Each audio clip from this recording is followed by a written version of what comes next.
And now let's get started with our first session. Please join me in welcoming Caitlin Long, founder and CEO, Avanti Bank Trust, Nic Carter, general partner, Castle Island Ventures, and co-founder, Metrics, and Michael Saylor, chairman and CEO of MicroStrategy, Inc.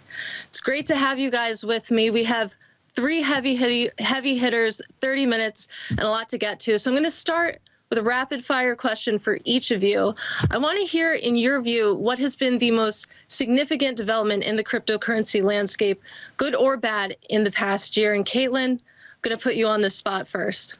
Oh boy, okay. I would say it was the battle testing that Bitcoin endured with China kicking the miners out, and how the hash rate in the network fell and came right back up, and we restructured. And the Bitcoin blockchain just keeps on adding more blocks, and it's even more battle tested and hardened every time some external attack like that comes at it. It just keeps on trucking. Battle tested. I like that word. And Nic, I know you've been following the mining discussions very closely. I want to ask you the same question. What's the most significant development we've seen in the past 12 months?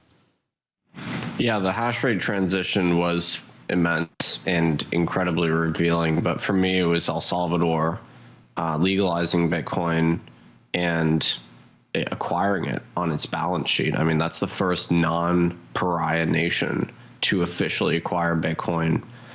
There are others that we sort of probably believe, or it's implied, own Bitcoin, but El Salvador was the first, truly integrated nation in our international system to actually acquire it directly and vociferously. So that was it for me. And Michael, I'm going to get to you in just a moment, but Nic, I actually do want to follow up, because a lot of people would push back and say that rollout came with a lot of glitches, a lot of problem, and that it's a flash in the pan, one time happening. I mean, what would you respond to that? Well, I would distinguish the very real, law that was passed, putting Bitcoin on an even par with the dollar, from the software itself that was produced by the government. And no government produced software is ever going to be perfect. But the important thing is that they've established Bitcoin as a monetary good that's on a completely even par with the existing monetary asset there. All right, fair point. And Michael, coming to you, same question, most significant happening in crypto in the last year? I think the emergence of a political consensus in the Western world that Bitcoin is Western technology, not Eastern technology, following the China crackdown, and that Bitcoin is property and not currency.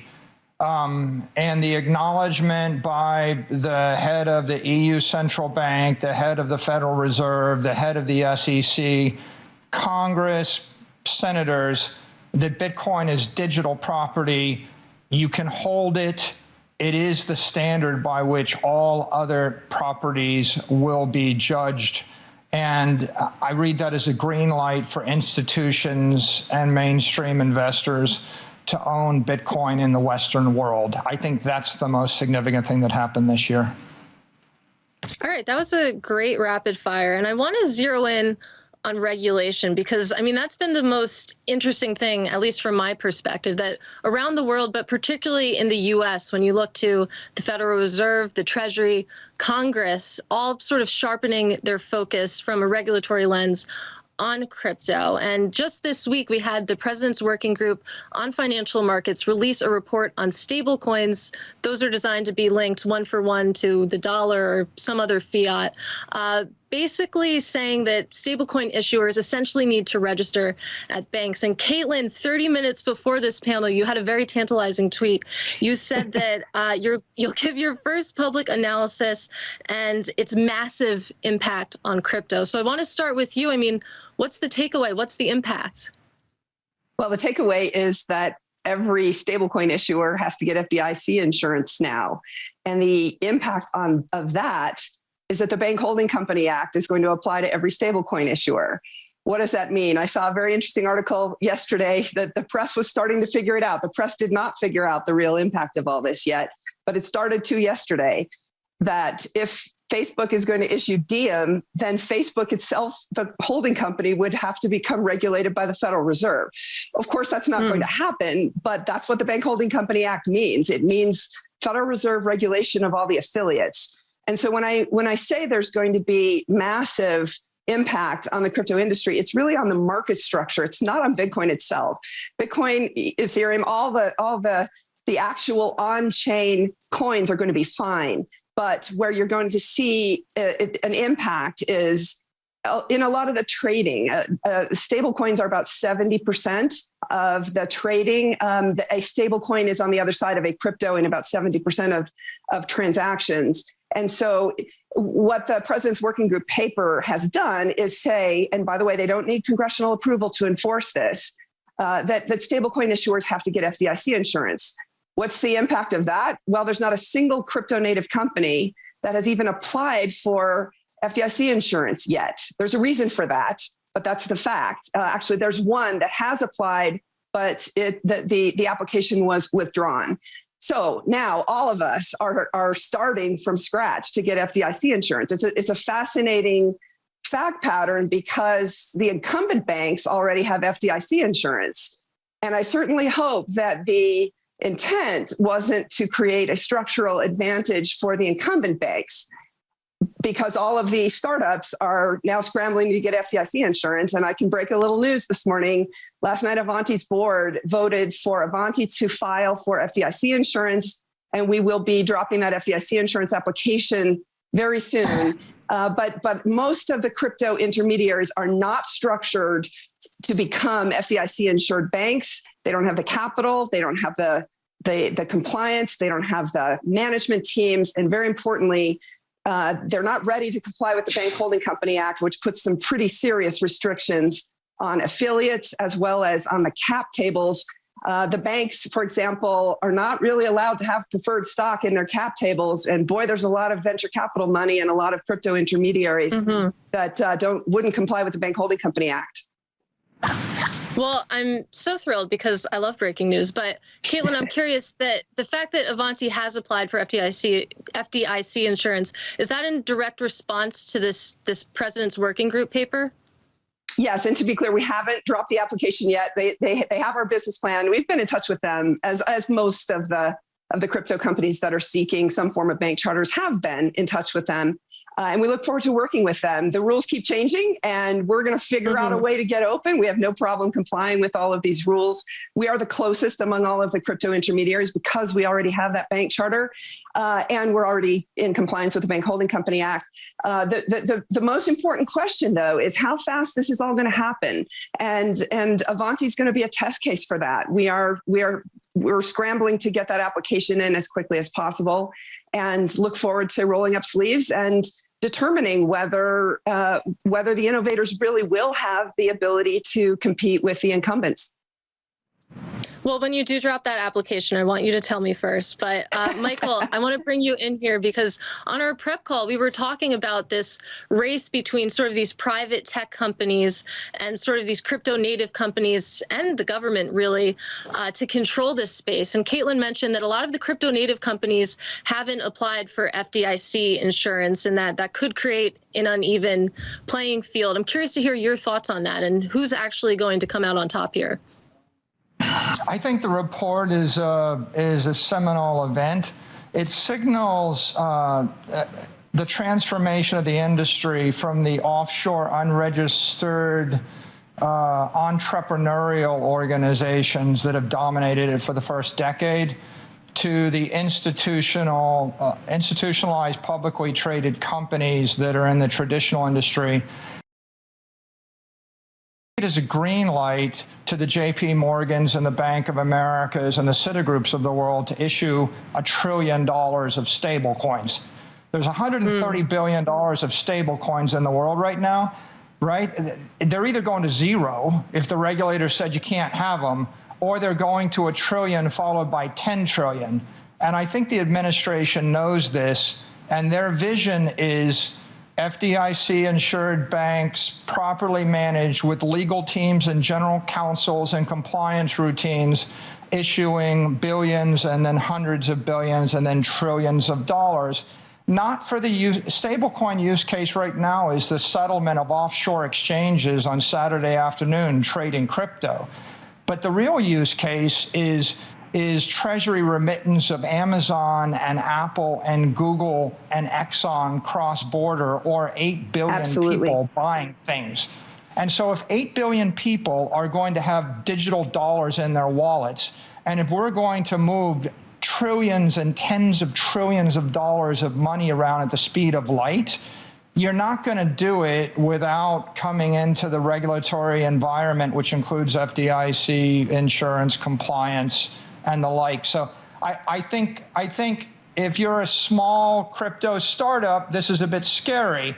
If you're Jamie Dimon, you were waiting for this before you considered getting into this business. And now the question is, which of the big banks are going to move first, and which of the crypto native players are going to cross the chasm to become institutional public grade?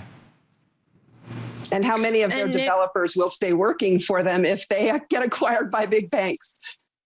Like, we got to grow up at some point. There's a lot of Bitcoin maxis that don't like the idea that publicly traded companies own Bitcoin. But that doesn't stop me from buying $3 billion of it. And there's a little friction between the past and the future, and who's going to impact this decentralized crypto economy. Nic, I want to hear your thoughts both on the paper and to Michael's point that, I mean, this could open the door to the big banks, the JP Morgans, the Goldmans, issuing $1 trillion worth of stablecoins. I also want to hear your answer to that. You know, do you think that the crypto community would actually use those stablecoins, those bank-issued stablecoins, or who would that be for? Well, the innovation historically in the stablecoin space has not come from the banks or the incumbent financial sector. It's come from startups and new crypto native firms. So I'm going to push back a little bit here. I mean, I found the paper to be perturbing, and I found that it didn't, grant any recognition to the structures under which stablecoins are issued today, like the trust charter in New York or in Nevada, or under the money transmitter regime on the state-by-state basis. And, these structures work pretty well, frankly. There's heterogeneity there, right? But under some of those models, you have stablecoin issuers as fiduciaries holding, high-quality liquid assets. So the bank charter model, which sort of implies that the institution is engaging in maturity transformation, doesn't seem to fully fit with what stablecoins are doing. It doesn't really reflect the fact that they're not really engaging in, long-term lending. And so, I would push back a little bit and say, I don't believe stablecoin issuers need to be regulated as banks. That, to me, just seems to invite a huge amount of government oversight. And, requiring FDIC insurance for stablecoin issuers, in my view, doesn't really comport with the fact that what they're doing is just holding high quality assets on a one-to-one basis, on kind of a full reserve basis. And if you look at the FDIC, I mean, that's an instrument of government intervention into the financial system. Look at Operation Choke Point. FDIC was the means through which, political dictates were handed down. And so, I find this to be ill-fitting and, frankly, anti-competitive, because it's going to make it immensely difficult for new startups to break in and become stablecoin issuers, and it's going to reward the largest financial institutions.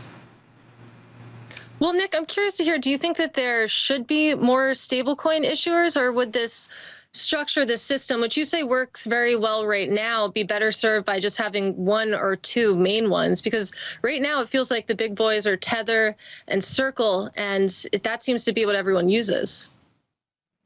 I mean, it's very dynamic. If you look at the market share, Tether had almost 100% market share, and today they have, a much reduced market share. USDC has been very successful, but there's other stablecoins issued under some of these other regimes, which in my view are regulated. I mean, people describe stablecoins as unregulated. That's not the case.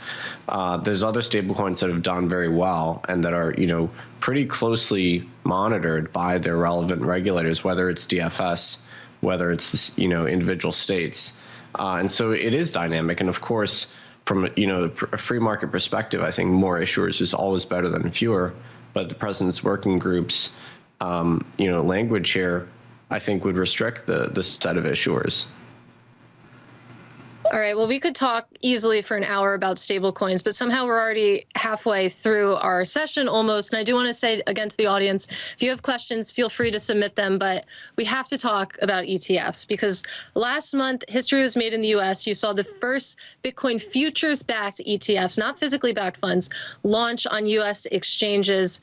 And that was to a lot of fanfare. I mean, the ProShares product accumulated over $1 billion assets in about 2 days, which is pretty remarkable. But Caitlin, I want to hear your thoughts on whether the fact that we do have U.S. Bitcoin ETFs now, they're futures backed, again, the caveat there, but is that good or bad for the ecosystem overall? Oh boy, it's a double-edged sword.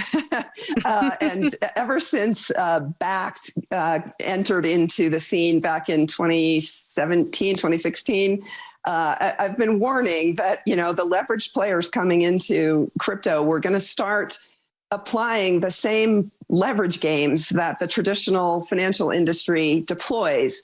And when they do those leverage games, they are creating more paper claims to Bitcoin than real on-chain Bitcoin exist. And for owners of the real on-chain Bitcoin like MicroStrategy, they don't care. The fact that the price gets kicked around, we've had 2 flash crashes just since the ETFs were introduced in Bitcoin. The price is going to get kicked around periodically and probably suppressed because real demand is being satisfied by fake supply, paper supply. And that does, all things equal, anytime you increase the supply of something and you hold your demand constant, your price is going to drop. That is exactly what's happening. Bitcoin is now a lower price than it otherwise would be were it not for all these leverage games. But I will also say that those warnings that I had back in 2016 were about the leverage games that were going to be played. What I missed back then was that it wasn't the Wall Street firms, that it was going to be our own industry that was going to bring those leverage games. And so the ETFs just ratcheted up by a lot. But the leverage games, this is one of the biggest trends of this 4-year bull cycle, is there's so much leverage in it. And the impact of that is going to be fascinating. We don't really know how it's going to play out. Michael, I'm curious to hear your response here, given that MicroStrategy is a significant holder of on-chain Bitcoin. I mean, what's your opinion on these futures-backed products? First of all, I'm not concerned that a spot ETF is going to rehypothecate or lend their Bitcoin out. I think that that's going to be governed. So that's not a concern of mine. I think that the destiny of Bitcoin is, first, it's eating gold as fast as it can, and so it's going to grow to replace all gold ETFs in the next 2-3 years, and ultimately it's going to emerge as the primary asset index for the Western world, which means it's going to replace the role of the SPDR, SPY, the S&P index, and to do that you need the spot ETFs, and once these spot ETFs roll, I think you'll see billions, then tens of billions, then hundreds of billions, then trillions of dollars flow into them. And, the ETF will just hold the underlying Bitcoin as a custodian and serve as an important institutional on-ramp for institutional investors that want that monetary index exposure. And Michael, you said spot Bitcoin ETF a few times there. I mean, is the futures-backed products that we are getting now, are they not the key to that? Yeah, I think they're inferior offerings to a spot index, but they're the best that institutional investors can get right now. But clearly, the right answer is let investors buy $1 trillion worth of Bitcoin via an ETF, because the ETFs plug into the existing security structure, the existing prime brokerages, the existing collateral packages, et cetera. So I think it's, if you're looking for an institutional catalyst, clearly the availability of a broad range of ETFs, especially spot ETFs that are trusted and trusted, like if I bought $1 billion of this stuff and then the person running the ETF could rehypothecate it 14 times, that's not trusted. I don't think that's going to happen. I don't think that's going to be allowed. So if I have a trusted, perfected spot ETF, I think it's going to grow rapidly and it's going to serve a purpose as the basic monetary index of the Western world. And Nic, what's your opinion on that? I mean, in thinking about institutions in particular, how big of a catalyst is the fact that we finally have Bitcoin ETFs in the U.S.? Well, unfortunately, the futures ETF is inferior. And if we got a spot ETF, I think it would be the hottest commodity ETF launch of all time, attracting probably well over $100 billion in assets within a month or so. But the current ETF we have right now is a shadow of that. And I believe it's a political restriction, which is limiting the market's ability to create this product that everybody wants. And there's functional spot ETFs in other countries. They work just great. And there's no explanation for the reticence at the top levels here to approve this product, which obviously should exist and would make life immensely easier for all types of different investors. Well, if I asked you to explain that reticence among U.S. regulators, which I'm going to do right now, what's your best guess for why they approved a futures-backed ETF over a spot ETF? And I mean, what is the drawback? Because I feel like we've danced around why, the community really believes that a spot ETF would be better. Well, because there's just, as you know, and you've reported on this very well, there's a significant cost, 10 plus percentage points associated with rolling a futures-based product, which introduces a lot of tracking error. The stated justification is that, the CME is regulated by the CFTC, I suppose, but there's plenty of other commodities that have markets which are spot markets and globally traded, and the SEC doesn't really have a problem with approving ETFs for those. They don't have a problem with approving Forex inverse natural gas ETFs either. So a lot of these complaints about investor protection ring completely hollow to me. And I think ultimately the motive is just simply suppressing the growth of Bitcoin. Yeah, definitely have reported a lot about Contango in the last couple of weeks. And Michael, I want to turn back to you because a lot of people have made the point that it's easier to just buy physical Bitcoin. And that's something that MicroStrategy has been doing for several years now. But I was looking at your holdings and it did jump out to me that since the mid half of this year, MicroStrategy's purchases of Bitcoin have cooled down in terms of the pace. And I'm curious why that is. Well, we've acquired, at least $500 million worth of Bitcoin a quarter ago and about $420 million this quarter. The price of Bitcoin's going up. I mean, we bought a lot of it at $10,000 a coin. It was a bit easier then. So buying it at $50,000 a coin slows you down. We're going to continue to acquire it. Look, I think with regard to these ETFs and the regulation, there's a rate at which the regulators can evolve, and they're going at a responsible, prudent fashion in their view. And if you're an investor, when they finally solve all these issues, it's going to be I think it's 1,000 times easier to buy the spot ETF than it is to buy Bitcoin as property. An institution would take 6 months to a year to go through all the regulatory compliance due diligence checks to actually figure out how to acquire and hold and custody the property. And it doesn't fit into their architecture. So when that problem gets solved, the demand's going to go through the roof. The motive to sell it is going to disappear. The price is going to shoot up, right? So you either do the work now and get a lower price, or you wait until it's super easy and you pay a higher price. And everybody gets to make that choice. I kind of like the fact that it's hard to buy the property right now, and the accounting is obtuse and the spot ETF is not there. As I said, tongue in cheek with regard to the FDIC chair was considering letting banks put it on their balance sheet. When they finally work that out, everybody will want it, nobody will sell it, you won't be able to afford it. That's interesting. Yeah, there's sort of an exclusivity there. But I want to stick with regulation and go to you, Caitlin, because you're based in Wyoming, and it's interesting that Wyoming has become this sort of crypto hotspot, especially as, the broader federal government sort of tries to work out how it actually feels about crypto. Wyoming, obviously very crypto friendly. Curious to hear, first of all, why that is, why Wyoming, and what other states do you think might be taking a page from Wyoming's book? Well, it was opportunistic. And in fact, actually, we're seeing a repeat with all of these new banking rules that are coming down. We're seeing a repeat of what happened 4 years ago, where suddenly a lot of crypto startups lost their bank accounts. I think it's pretty clear. In fact, actually, the OCC chair yesterday made an incredible speech that everyone with any interest in fintech needs to read, where he essentially said, not only are we bringing crypto into the perimeter, but we are also bringing bank as a service and rent-a-charter arrangements into the perimeter. Translation, get ready, because a lot of the fintechs are going to be losing their US dollar banking access.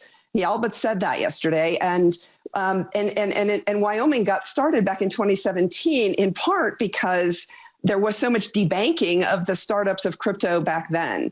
And ultimately, Wyoming was trying to solve a problem for the industry. And it started because Wyoming actually had an outlier money transmission statute that needed to get fixed, and thank goodness it did. And then the legislators saw an opportunity to welcome an industry by just simply giving it a legal status. It's pretty simple what Wyoming did. We just said, hey, Bitcoin is property, and we defined it under commercial law and created a roadmap for judges and parties to transactions to know exactly what their rights and obligations are under the law, making it backwards compatible with the legal system. And in fact, actually, a very important event is about to take place later this week, which is the Uniform Law Commission in the United States, which recommends laws to the states. The states are actually the primary governmental unit in the United States. A lot of folks lose sight of that. It's not the federal government, but especially with commercial law, the states control that. And there is an effort to actually take the concept of what Wyoming did and make it broad. You asked the question, who's followed Wyoming? A handful of states have early adopted that Uniform Law Commission proposal: Texas, Arkansas, and Nebraska so far. And what I would recommend to other states is early adopt that proposal. If you don't, the plaintiffs' lawyers are coming, and your court system is going to get all tied up, gummed up with litigation over this, because there's so much money in this industry now. And the right thing to do is just define what the legal status is. And that's what brought Wyoming to the table. And then the industry flocked here because simply there was a definition of legal status. Man, the American West leading the way. I love it. But somehow we only have about 3 minutes left. We do have a question from the audience that I want to shoot to all of you. And that question is, what major catalyst, in your opinion, will take the crypto asset industry to its next level of maturity and adoption? So we're going to do another rapid fire. Nic, I'm going to shoot that question to you first. What's the next major catalyst?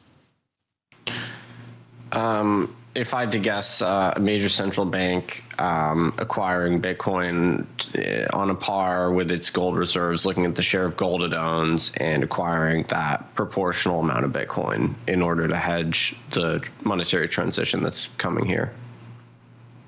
Any guesses on what central bank that could be?